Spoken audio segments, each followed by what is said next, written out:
இது வந்து வேட்பாளர்கள் அப்படின்னு சொல்றதை விட காப்பாளர்கள் எங்கள் தளபதி எங்களை சொல்றதுக்கு இன்னையிலேருந்தே மாத்திட்டாங்க. சாத்தியம் இல்லை. அதாவது இன்னும் ஒருத்தவங்க காலை இன்னொருத்தவங்க வாரி விடுறதுக்கு சமம் அது.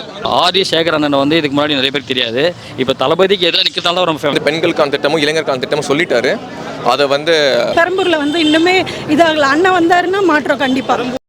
டிவிக்கில் எங்களை மாதிரி ஒரு யூத்துக்கு ஒரு ஆஃபர் கொடுத்துருக்காங்க. நான் எம்எல்ஏ எலெக்ஷனில் இப்போ கேண்டிடேட் ஆகிட்டேன். டெய்லி டோர் கேம்பெயின் பண்ணிகிட்ருக்குறோம். இன்றைக்கி வந்து வேட்பாளர் அறிமுகத்துக்காக நான் இப்போ சென்னை வந்திருக்கிறேன்.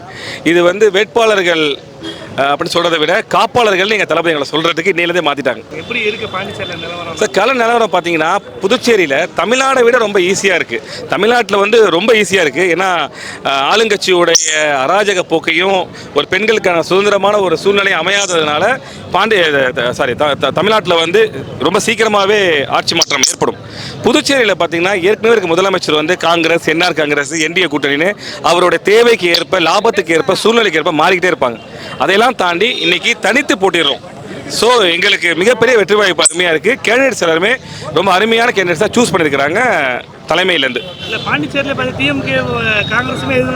ஆமாம், எதுவுமே ஒரு அண்டர்ஸ்டாண்டிங் இல்லாத ஒரு கட்சியாக போயிட்டு இருக்கு. உண்மையாகவே அண்டர்ஸ்டாண்டிங் இல்லை.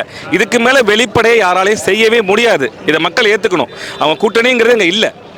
இல்ல சாத்தியம் இல்லை. அதாவது இன்னும் ஒருத்தவங்க காலை இன்னொருத்தவங்க வாரி விடுறதுக்கு சமம் அது. அதாவது நீயும் ஜெயிக்க கூடாது, நானும் ஜெயிக்க கூடாது. அப்படி பார்க்கும்போது எங்களுக்கு இது ஒரு பெரிய ஆஃபராக நாங்கள் வந்து கருதுறோம். ரொம்ப நல்லா சார். அதாவது எப்படி சொல்றது, சப்போர்ட்டர்ஸை வந்து எங்களால் கண்ட்ரோல் பண்ண முடியாமல் நாங்கள் கேம்பெயின் பண்ணும்போதே கொஞ்சம் பேர் வாங்கன்னு சொல்கிறோம். ஏன்னா கொஞ்சம் பேர் வாங்க, எலெக்ஷன் கமிஷன் வந்து நம்மளை நோட் பண்ணிட்டே இருக்கிறாங்க. வர 100 பேருக்கு மேலே வராதிங்க, நான் தடுக்கிற அளவுக்கு சூழ்நிலை போயிட்டு இருக்கு. இல்லைங்க, இது வரைக்கும் அப்பெல்லாம் எதுவும் நடக்கவே இல்லைங்க. இல்லை, அதெல்லாம் வரல. வந்தாலும் நாங்கள் விலை போக மாட்டோம். எங்களுக்கு விலையே கிடையாது. கிடையாது, விலையே கிடையாது. அப்பெல்லாம் போயிருக்கணும்னா இன்னைக்கு எத்தனையோ பேர் போயிருப்பாங்க.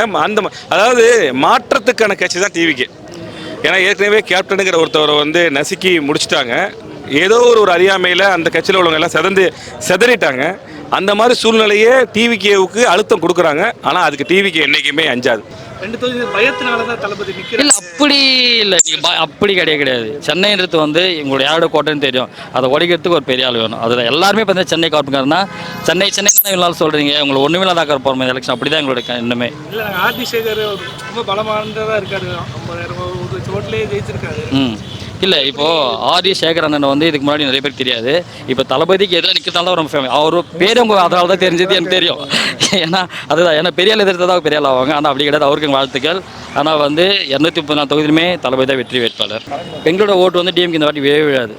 அவர் வந்து தாவேக்காக உதவி தான் பண்ணியிருக்காரு. ஏன்னா பெண்கள் ஓட்டு வந்து இந்த எலெக்ஷனை பொறுத்த வரைக்கும் கிட்டத்தட்ட 80 லட்சம் ஓட்டு 50 லட்சம் ஓட்டு அதிகம்னு நினைக்கிறேன் ஓவரால் ஆண்கள் ஓட்டை விட. அதனால் பெண்கள் ஓட்டு வந்து தான் இந்த எலெக்ஷன் வந்து முடிவு செய்கிற ஓட்டாகவே இருக்குது. அதனால் தாவேக்காக ஃபுல் சப்போர்ட் பெண்கள் ஓட்டு அதிகமாகவே இருக்குது. கமல் அவர்கள் போட்டியிடல, நீங்கள் எப்படி பார்க்குறீங்க? சீட்டு தரலன்றத கொஞ்சம் நியாயமாக மரியாதையாக சொல்கிறாங்க, அவ்வளோதான். இல்லை, இப்போது சீட்டு இல்லைன்னு தெரியும்.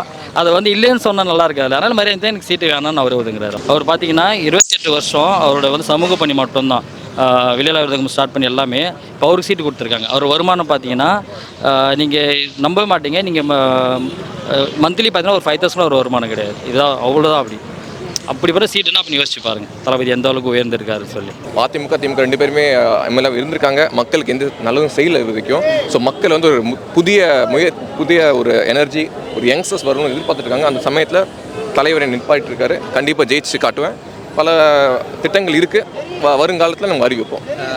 இப்போது அரசியல் நெருங்கிடுச்சு. தேர்தல் ஒன்று வரக்கூடிய நாட்கள் குறுகிய காலம் தான் இருக்குது. இன்னும் மக்களோட திட்டங்கள் என்ன மாதிரி சொல்ல போகிறீங்க? அறிக்கையில் தேர்தல் ஆல்ரெடி தலைவர் வந்து பெண்களுக்கான திட்டமும் இளைஞருக்கான திட்டமும் சொல்லிட்டாரு. அதை வந்து நடைமுறைக்கு என்னெல்லாம் சாத்தியமோ அது மட்டும் தலைவர் சொல்லியிருக்காரு. இந்த திமுக மாதிரி சும்மா போகிற போக்கில் எழுதி விட்டு போகிற தலைவர் எங்களுக்கு கிடையாது. ஸோ ப்ராக்டிக்கலாக என்ன பாசிபிளாக பண்ண சொல்லியிருக்காரு. அது எல்லாமே சாத்தியமான விஷயங்கள். கண்டிப்பாக அதை செய்வோம். அதை தாண்டி மதுரவாயிலுக்கான அனைத்து இதுவுமே நமக்கு செஞ்சு கொடுப்போம். அவர் 234 தொகுதி அவர் நிற்கிறாருங்க. நாங்கள் பிரதிநிதிகள் தான். ரொம்ப ஹாப்பியாக தான் இருக்குது. அதே மாதிரி கவர்மெண்ட் ஸ்கூலில் படிக்கிற பொண்ணுங்களுக்கு வந்துட்டு அந்த இங்கிலீஷ் நாலேஜ் கம்மியாக தான் இருக்குது. அதை வந்து கொஞ்சம் மாற்றினாங்கன்னா நல்லாயிருக்கும். ஏன்னா ஒரு இடத்துக்கு வேலைக்கு போகிறோன்னா அந்த இங்கிலீஷ் நாலேஜுன்றது தேவைப்படுது. அப்படியே கவர்மெண்ட் ஸ்கூலில் படித்த பிள்ளைங்க அந்த நாலேஜ் அவ்வளோ இதாக இருக்குது. அந்த கல்வியை வந்து மாற்றி கொண்டு வரணும்.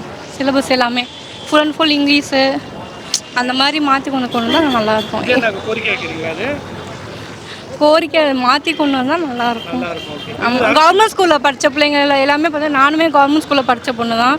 Full and full Tamil knowledge. ஆனால் வெளியில் வந்து ஒரு வேலைக்கு நான் தேட போனேன்னா எனக்கு அந்த இங்கிலீஷில் நாலேஜ் சும்மா ஓரளவுக்கு தான் இதாகுது. போனால் வேலைக்கு எங்கேயும் போக முடியல, இங்கிலீஷ் நாலேஜ் தான் கேட்குறாங்க. அப்படின்றப்போ கொஞ்சம் அந்த மாற்றி கொண்டா நல்லாயிருக்கும். எவ்வளோ சந்தோஷம்னு சொல்லவே முடியல. அப்படி ஒரு இந்த நாளுக்காக தான் காத்துட்டு இருந்தோம். நாங்களாம் தளபதிக்காக வேலை செய்கிறோம்.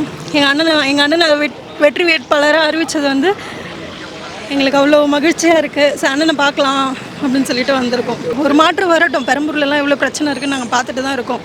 ஸோ அந்த இடத்துல அண்ணன் வரட்டும், பார்க்கலாம். ரோடு சரியில்லை, தண்ணி பிரச்சனை, நாளுக்கு நாள் அங்கே இருக்கிற பிரச்சனை வந்து ரோடு சுத்தமாகவே மக்கள் வந்து ரொம்ப மற்ற இடத்த விட அந்த இடத்துல ரொம்ப ஏழ்மையில் இருக்காங்க.